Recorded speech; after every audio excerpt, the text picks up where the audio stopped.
Hello, good morning. કેમ છો બધા? મજામાં ને? આજે જોઈ લો, આપણે માખણ બનાવતા હતા. દહીં જમાયું હતું મલાઈનું, અને પછી 2 દિવસ રહેવા દીધું, અને પછી મસ્ત માખણ કાઢ્યું. એટલું મસ્ત હતું અને ખાવાનું પણ એટલું મસ્ત મીઠું લાગતું હતું. આ જે દિવસે ઘી બનાવવાનું હોય ને તે દિવસે મારા 2 કલાક તો આમને આમ જ નીકળી જાય. એટલું મસ્ત હતું ને બસ ખાયા જ કરીએ. પછી મસ્ત બનાવી નાખ્યું ને પછી આ જો આપણું ઘી પણ મસ્ત રેડી થઈ ગયેલું હતું.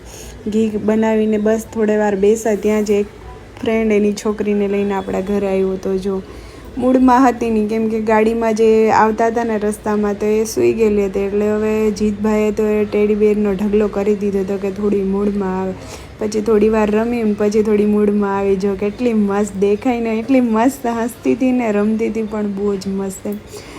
મજા આવી ગઈ એની હાથે આવી થોડી વાર, પણ મજા આવી ગઈ. પછી આપણે સાંજે રેડી થઈ ગયા, જવાનું હતું મૂવી જોવા માટે. મૂવીનું આપણે મારા ફ્રેન્ડ સર્કલ જોડે નહીં, આજે તો મયંકના ફ્રેન્ડ સર્કલમાં આપણે ગયા હતા મૂવી જોવા ગયા. એટલે બસ અંદર એન્ટર થયા અને જતા હતા. જો મયંક આજે તમારો કેમેરામેન મયંક બનેલો છે. જો પછી થોડી વાર રાહ હતી એટલે પછી થોડાક આપણે સીન સપાટા માર્યા. જો બચ્ચુભાઈની બેનપણી, મસ્ત મૂવી છે, મજા આવી ગઈ જોવાની. પછી આ છે મયંકની ફ્રેન્ડની છોકરી, એટલી ક્યુટ છે ને એટલી મસ્ત છે.